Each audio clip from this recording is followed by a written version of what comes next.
Matapos makita ng mga tao ang nangyari sa lungsod, natarante sila at napatanong kung ano ang bagay na ginamit ni Jiangxi para wasakin ang lungsod na iyon, maging ang mga rebelde.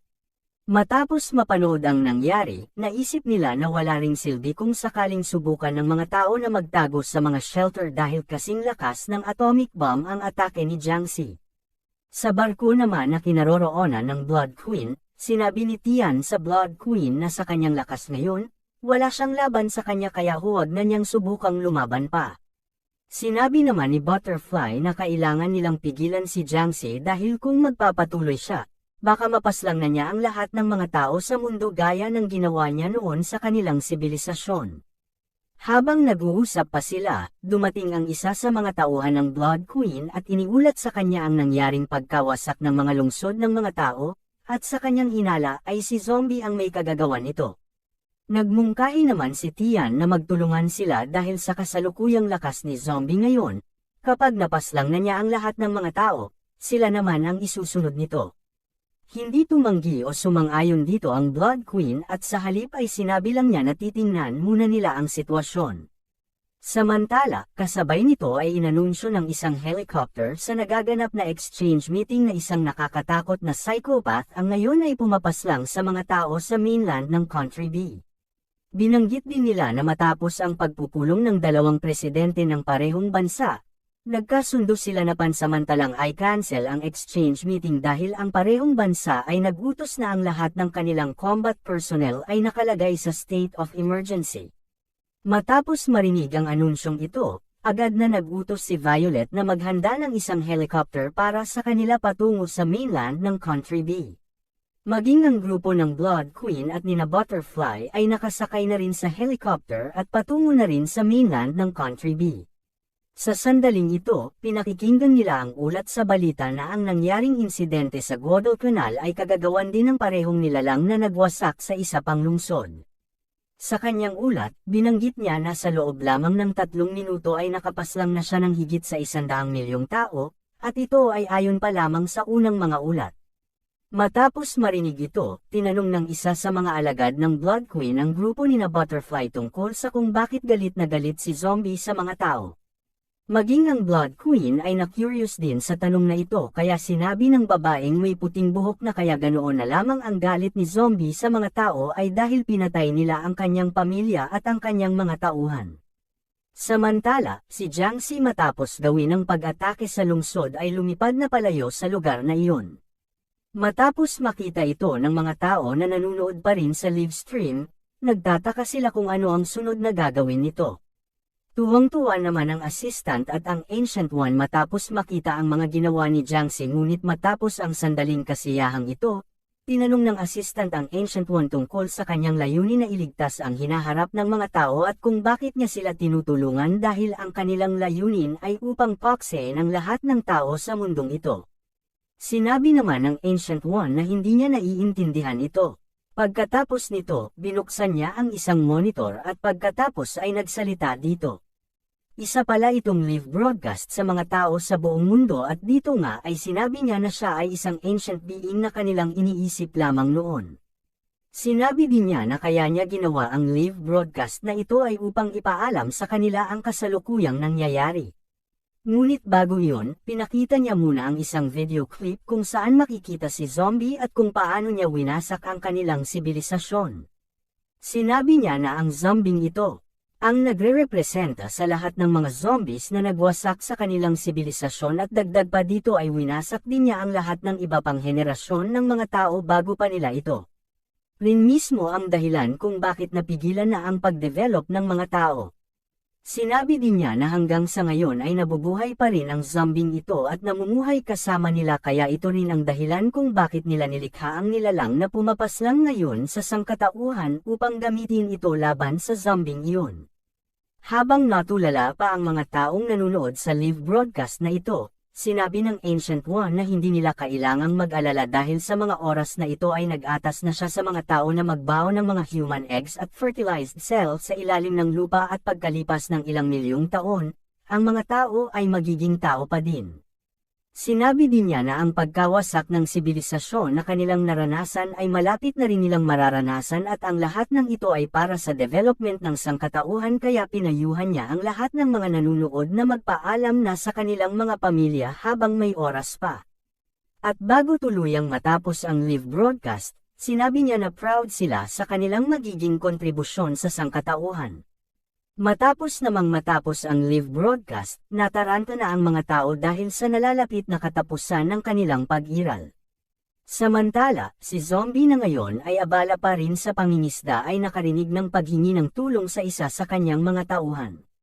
Sa isang balita naman, binanggit na base sa incomplete statistics, ilang lungsod na ang nawasak at daang-daang milyon na ng mga tao ang kasalukuyang nawawala. Dahil din sa mga pangyayaring ito, ang mga insidente ng pagnanakaw at karahasan ay nangyayari na sa buong mundo at dahil dito ay nawawalan na ng social order ang lipunan.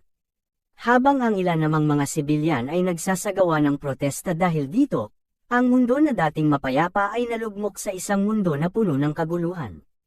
Sa gitna naman ng mga kaguluhang ito, nagsagawa ng isang anunsyo ang Prime Minister ng Country B at sinabi na huwag silang sumuko dahil mayroon pa silang pag-asa dahil ang mga pinakamalakas na generals ng kanilang bansa ay susubukang pigilan ang halimaw na iyon.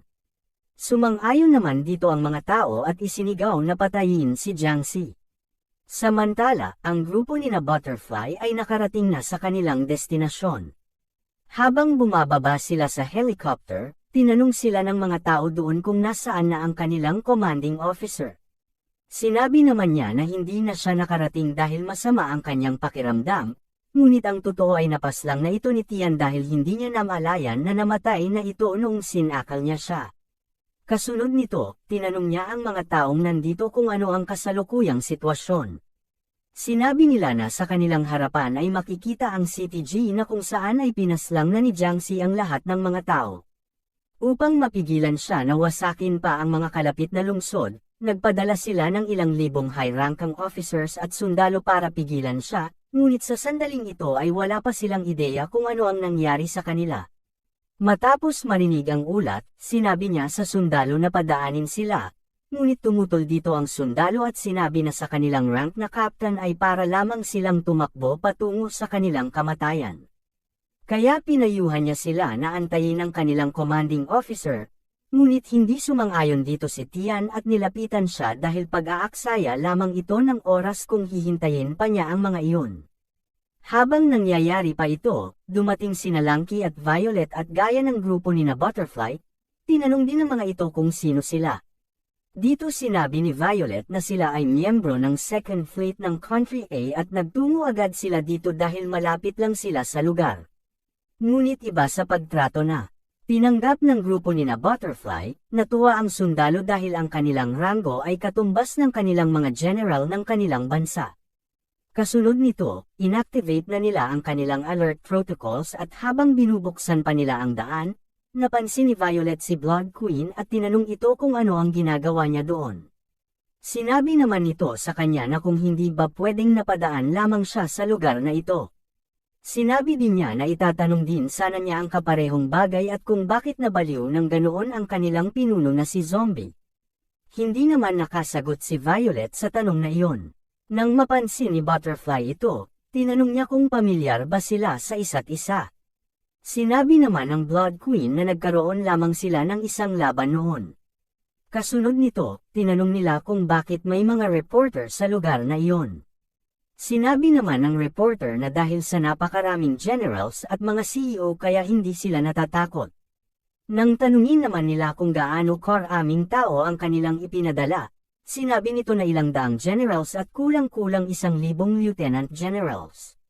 Dahil dito, kumpiyansa niyang sinabi na sa dami ng mga ekspertong kanilang ipinadala, nakakasigurado siya na matatapos na nila ang lunatic na nagsasagawa ng pagmasaker sa sangkatauhan.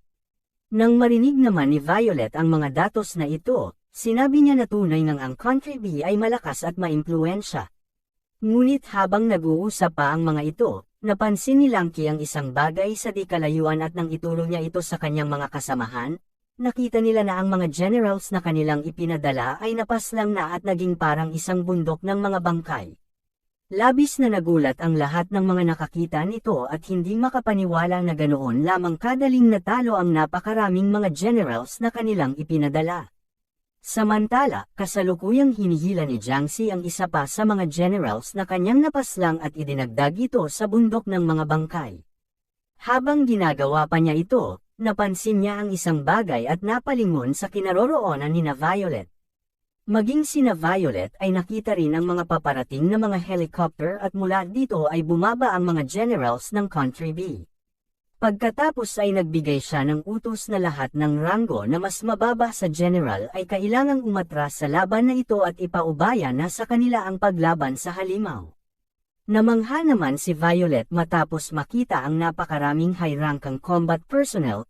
Ngunit kasabay nito ay sinabihan siya ng isa sa mga general na maging sila ay kailangang umatras upang hindi sila mapahamak.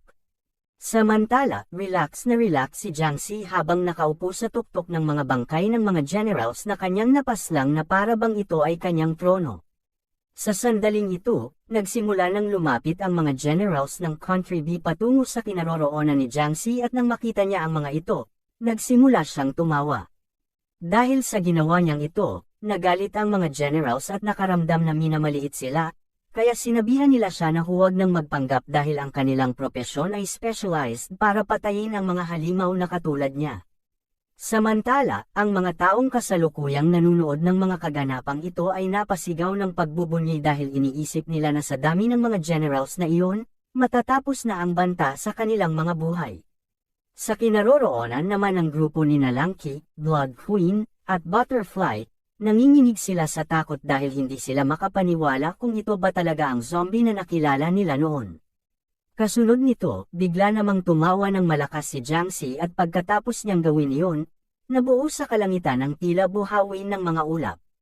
Maging ang mga tao na kasalukuyang paring nasa lugar ng exchange meeting ay nagulat sa mga kakaibang nangyayari sa kalangitan. Habang naguguluhan pa ang reporter sa kung paano niya ipapaliwanag ang mga nangyayaring ito, bigla namang nabuo sa kinaroroonan ni Jiang Xi ang isang malakas na buhawi na nagpapalipad sa mga tao sa paligid. Matapos hamupa ang hangin na ito, nakita ng mga generals na nagbagong anyo na si Jiang Xi at kasalukuyang nasa kanyang fourth form na nasa anyo ng isang mecha. Labis na nagulat ang pinuno ng mga generals matapos makita ang pagbabagong ito.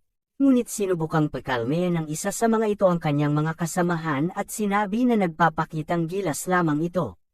Ngunit iba sa kanilang nakikita, nakilala ni Violet at Lanky ang anyong ito kaya agad niyang binalaan ang grupo ng mga generals na mapanganib na lumapit sa kanya.